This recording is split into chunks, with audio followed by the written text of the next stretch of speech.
يا أيها الذين آمنوا إن جاءكم فاسق بنبأ فتبينوا أن تصيبوا قوما بجهالة فتصبحوا على ما فعلتم نادمين۔ کہتے ہیں وقد صنف فی الخطیب و کتاب التفصیل لمبہم المراسیل، کہتے ہیں کہ خطیب نے اس پر مستقل کتاب لکھی ہے جس کا نام ہے التفصیل لمبہم المراسیل۔ اصل میں یہ کتاب کس سے متعلق ہے؟ یہ متعلق ہے مرسل خفی سے۔ اس کا تعلق کس سے ہے؟ مرسل خفی سے۔ وہ کتاب اور ایک مستقل کتاب ہے، وہ کیا ہے؟ المزید فی متصل الاسانید ہیں۔ دو علیحدہ کتابیں ہیں، ایک کا تعلق مرسل خفی سے ہے اور ایک کا تعلق منقطع اور متصل روایت سے ہے۔ سمجھ گئے بات؟ ثم التان، کہتے ہیں پھر اس کے بعد جو تان ہے نا، یکون بعشرۃ اشیاء قد انتہت ہونا اقسام حکم الساقط من الاسناد، سند سے راوی کا گر جانا، اس کی بحث جو ہے یہاں مکمل ہو گئی۔ وہ ارسال کی صورت میں ہو، وہ انقطاع کی صورت میں ہو، وہ موزل کی صورت میں ہو، وہ تدلیس کی صورت میں ہو۔ سمجھ گئے نا؟ یہ 3-4 نوعیتیں ہیں سند میں انقطاع کی۔ اب کہتے ہیں دوسرا مسئلہ رہ گیا وقسم الطعن، پھر تان ہے یکون بعشرۃ اشیاء، یہ راوی پر تان 10 چیزوں سے، 10 اعتبار سے، بعضها اشد من فی القدح من بعض، بعض طعون، بعض جروح وہ شدید ہیں، سخت ہیں، قدح میں، جرح میں ہیں، من بعض، بعض الفاظ سے۔ سارے الفاظ یکساں برابر نہیں ہیں، بعض شدید ہیں، بعض درمیانے درجے کے ہیں، اور بعض ایسے ہیں کہ جن کا ضعف یا جن پر تان وہ بذات خود محل نظر قرار پاتا ہے۔ کہتے ہیں خمسۃ منہا، ان میں سے 5 جو ہیں تتعلق بالعدالہ، ان کا تعلق عدالت سے ہے، اور 5 تتعلق بالضبط، اور 5 کا تعلق جو ہے وہ کس سے ہے؟ ضبط سے ہے۔ یعنی راوی میں 2 اعتبار سے واس ہے کہ یہ راوی عادل ہے یا یہ راوی ضابط ہے۔ صحیح حدیث کی تعریف میں آپ نے پڑھا تھا نا کہ صحیح حدیث وہ ہوتی ہے جس کا راوی عادل ہو اور ضابط ہو۔ سمجھ گیا نا؟ اب جس میں عدالت نہیں ہے یا جس میں ضبط کی کمی نہیں ہے تو اس پر صحیح کا اطلاق نہیں ہوتا۔ اس لیے اب ان یعنی جروح کا ذکر کرتے ہیں جو باعتبار عدالت یا ضبط کے ہیں۔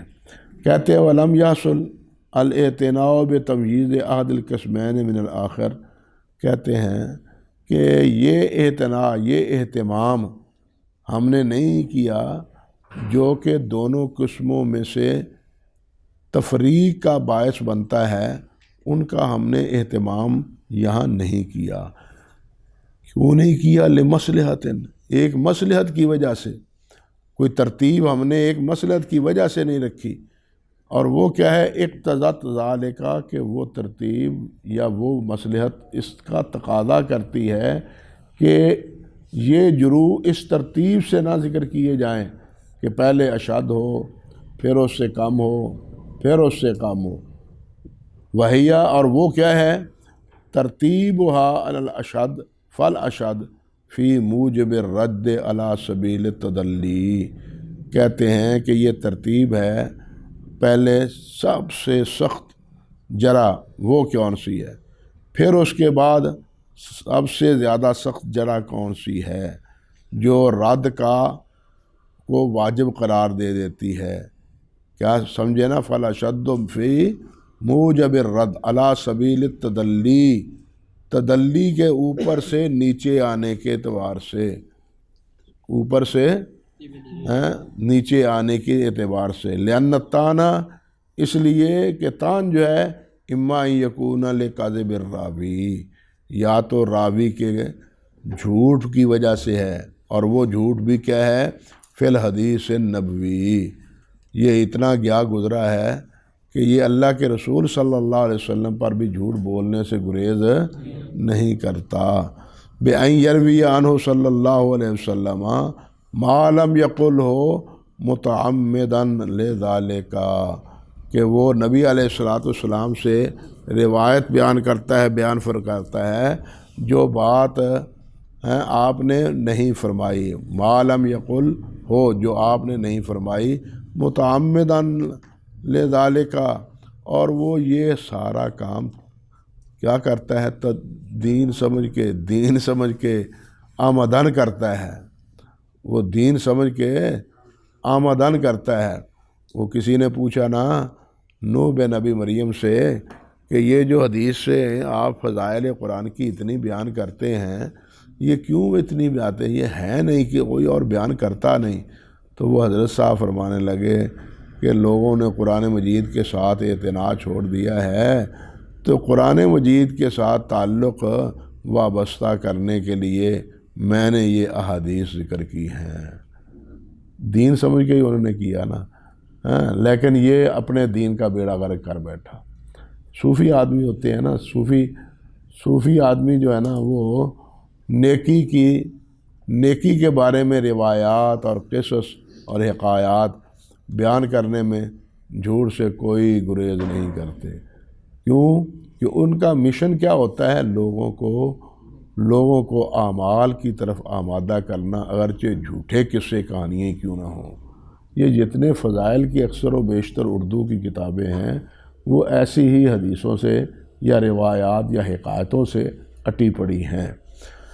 اللہ اکبر کبیرہ، وہ بات تو اپنی طرف سے کرے اور سننے والا کہے کہ نبی علیہ السلام کا یہ فرمان ہے، تو وہ اس کو نبی علیہ السلام کی طرف منسوب کر کے بیان کرنا شروع کر دے، اور تہمت ہی بذالک، یا اس کو جھوٹ کی تہمت ہو، وہ کیا ہے، بِأَن لَا يُرْوَى ذَلِكَ الْحَدِيثُ إِلَّا مِنْ جِهَتِهِ، کہ وہ روایت صرف اسی کی روایت سند سے ہو، وَيَكُونُ مُخَالِفًا لِلْقَوَائِدِ الْمَعْلُومَةِ، اور اس کی وہ روایت قواعد معلومہ کے خلاف ہو، قواعد معلومہ کے خلاف ہو۔ اب یہ جملہ بول کے بہت سارے تجدد پسندوں کے لیے حافظ رحمۃ اللہ علیہ نے صحیح حدیث کے انکار کا چور دروازہ کھول دیا ہے۔ حافظ نے یہ بات تو کہی تھی موضوع اور بے اصل اور جھوٹوں کے لیے، لیکن یہ لوگ جو سچے ہیں، جن کی سچائی پر، صداقت پر، عدالت پر امت کا اتفاق ہے، یہ ان کی روایات پر اس کو چشمہ کرتے ہیں۔ کتنا ظلم ہے، بات سمجھے یا نہیں؟ حافظ نے تو یہ کہا نا کہ قواعد معلومہ، لیکن قواعد معلومہ کن کے لیے، کن کی روایتوں؟ جو کون ہے، متہم بالکذب ہیں، ان کی روایتیں، یہ نہیں کہ جو صادق اور عادل ہیں متفق علیہ، ان کی روایتیں بھی اسی معیار اور اسی پیمانے پر تولی جائیں۔ وہ قواعد معلومہ ہیں کیا؟ ان کو اگر آپ نے دیکھنا ہو تو وہ دیکھیں المنار المنیف میں، حافظ ابن قیم رحمۃ اللہ علیہ کی المنار المنیف میں، جہاں ان سے اس سوال کا جہاں انہوں نے جواب دیا ہے کہ کیا سند کے علاوہ بھی کوئی قواعد ضوابط ہیں کہ روایت کے بارے میں حکم لگایا جائے کہ یہ صحیح نہیں ہے، موضوع ہے اور بے اصل ہے؟ یہ اس سوال کے جواب میں المنار المنیف میں حافظ ابن قیم رحمۃ اللہ علیہ نے بحث کی ہے، اور حافظ ابن قیم کی یہی بات علامہ علی قاری نے موضوعات کبیر کے اختتام پر بھی جب لکھ دی ہیں۔ یہی قواعد موضوعات کبیر کے اختتام پر بھی لکھ دی ہیں۔ اور اس کے علاوہ انہی قواعد کے بارے میں علامہ معلمی رحمۃ اللہ علیہ نے الفوائد المجموعہ کے مقدمہ صفحہ نمبر 11 سے 13 تک ان قواعد کی نشاندہی کی ہے۔ بات سمجھ گیا یا نہیں؟ لکھ لیا؟ ہاں، علامہ معلمی کی جو ہے نا الفوائد المجموعہ، حافظ علامہ شوقانی کی، وہ جو علامہ معلمی کے حواشی سے چھپی ہے، میں نے بتلایا تھا آپ کو کہ یہ الفوائد المجموعہ دراصل اختصار ہے علامہ سیوطی کی لعلی المصنوعہ کا، اور جہاں جہاں علامہ سیوطی نے بے سہاروں کو سہارا دینے کی کوشش کی ہے، علامہ معلمی نے ان کی خوب خبر لی ہے۔ چلیے بات کہتے ہیں وَقَضَىٰ مَنْ عُرِفَ بِالْكَذِبِ مِنْ فِي كَلَامِهِ، اور اسی طرح جو معروف ہے اپنے کلام میں جھوٹ بولنے پر، یارو تو جھوٹا ہے، گل کردا ہے جھوٹی کردا ہے، سمجھ گیا بات؟ وَإِن لَّمْ يَظْهَرْ مِنْهُ وُقُوعُ ذَلِكَ فِي الْحَدِيثِ النَّبَوِّي، اگرچہ اس کے اس جھوٹ کا وقوع حدیث نبوی سے میں نہیں ہوا، وہ جھوٹی حدیث بیان کرنے سے تو گریز کرتا ہے، لیکن باہم آپس میں جھوٹی باتیں کرنے سے گریز نہیں کرتا۔ اب یہ پہلی کی نسبت کم ہے نا، پہلی کی نسبت کم ہے، اللہ اکبر، بلکہ یہ تیسری نوعیت بن جاتی۔ ایک تو وہ ہے کہ جو آمدن جھوٹ بولتا ہے، دوسرا یہ ہے کہ وہ روایت بیان تو کرتا ہے، جھوٹ بھی نہیں کرتا، لیکن اس سے غلطی ہو جاتی ہے اور ایسی روایت بیان کر دیتا ہے جو قواعد معروفہ کے منافی ہے۔ اور تیسرا وہ جو جھوٹ تو نہیں بولتا حدیث نبوی میں، مگر باہم انسانوں کے کی باتوں میں جھوٹ بولتا ہے۔ فرماتے ہیں او فحش غلط ہی، یا فاحش الغلط ہو، فاحش بہت زیادہ، اے کثرت ہی، او غفلت ہی عن الاتقان، یا یہ کہ اتقان میں، ضبط میں وہ غفلت شعار ہو، وہ صحیح اور صواب، صحیح اور غلط میں تمیز نہ کرتا ہو، سمجھ بات؟ لا یمیز الصواب من الخطأ ویعرف ذلك بالخلط الفاحش وبقبول التلقین۔ اس کا کس طرح پتہ چلے گا جی کہ یہ حضرت صاحب غفلت شعار ہیں؟ وہ کہتے ہیں کہ اس کا پتہ چلے گا تلقین سے، حدیث بیان کر رہے ہیں، ہوشیار طالب علم نے ایک درمیان سے لقمہ دے دیا تو اس نے سمجھا کہ شاید یہ لفظ میں بھول گیا ہوں بیان کرنے میں، تو اس نے اس تلقین کو، اس لقمے کو قبول کر کے حدیث کے ساتھ جوڑ دیا۔ آپ محدثین راوی حدیث کے ترجمے میں دیکھیں گے، وہ بہت سے راویوں کے بارے میں یہ وضاحت کرتے ہیں کہ یقبل التلقین، کہ وہ تلقین کو قبول کرتا ہے۔ سمجھ گئے بات؟ اللہ۔ اور کبھی کبھی ایسا ہوتا ہے کہ وہ روایت کی سماع میں یا روایت کے ادا کرنے میں متساہل واقعہ ہوتا ہے، جس طرح کہ قرہ بن عبد الرحمن کے بارے میں یحییٰ بن معین فرماتے ہیں رحمۃ اللہ علیہ، کان یتساہل فی السماع ولیس بکذاب، کہ وہ کذاب تو نہیں تھا لیکن سماع میں کیا تھا؟ وہ متساہل تھا۔ استاد جی قرات کر رہے ہوتے تھے اور یہ اونگ رہا ہوتا تھا، یہ تساہل ہے نا، قرات پڑھی جا رہی تھی اور یہ اونگ کا شکار تھا۔ او فسق ہی، یا یہ کہ اس میں فسق ہو، اے بالفعل، یعنی فسق فعلی ہو، اعتقادی نہیں، اعتقادی فسق اور ہے اور فعلی فسق اور ہے، کہتے ہیں والقول مما لا یبلغ الکفر، یا ایسے فعل سے، والقول اے بالفعل والقول، ایسا قول یا ایسا فعل جو اسے حد کفر تک نہ پہنچا دے، جو حد کفر تک نہ پہنچا دے۔ اب ان میں سے حد کفر پر کبائر کا مرتکب جو ہے نا وہ کافر نہیں ہے، سوائے تارک صلاۃ کے۔ تارک صلاۃ کے بارے میں البتہ حنابلہ فرماتے ہیں کہ وہ کافر ہے، اور شیخ عبد القادر جیلانی نے تو بڑی سخت تنبیہ کی ہے کہ اس کا مال فے ہے، اور اس کو مسلمانوں کے قبرستان میں دفن ہی نہ کیا جائے، نہ نماز جنازہ اس پر پڑھی جائے، گویا اس کو تو وہ مرتد اور کافر پکا ہی مانتے ہیں۔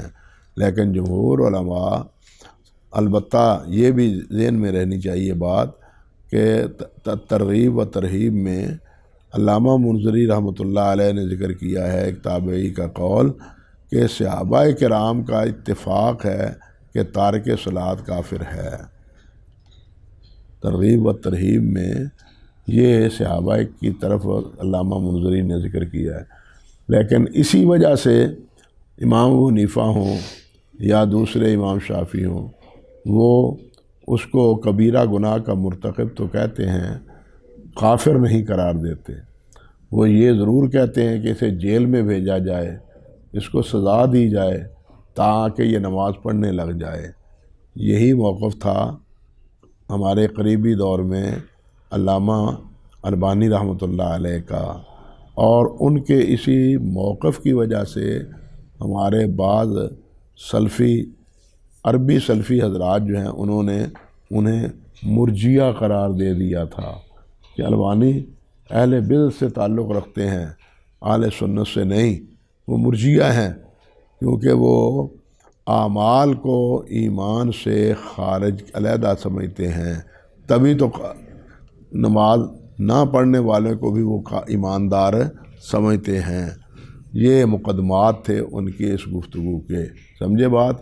لیکن بات وہی ہے صحیح جو شیخ البانی رحمۃ اللہ علیہ نے فرمائی ہے۔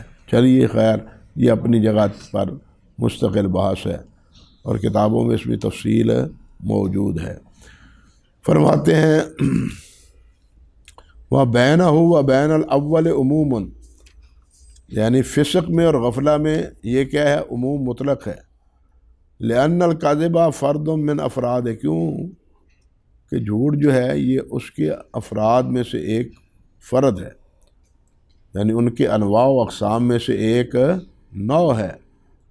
اللہ اکبر کبیر۔ وَإِنَّمَا أُفْرِدَ الْأَوَّلُ، اور پہلے کو ہم نے علیحدہ اس لیے ذکر کیا لِقَوْنِ الْقَدْحِ بِهِ أَشَدَّ مِنَ الْفَنِّ، کیونکہ اس میں قدح کے اعتبار سے، فنی لحاظ سے اس میں قدح کیا ہے؟ اشد ہے، سب سے زیادہ ہے، حتیٰ کہ یہاں تک کہا گیا کہ جو نبی علیہ السلام پر جھوٹ بولتا ہے وہ مسلمان نہیں ہے، کافر ہے۔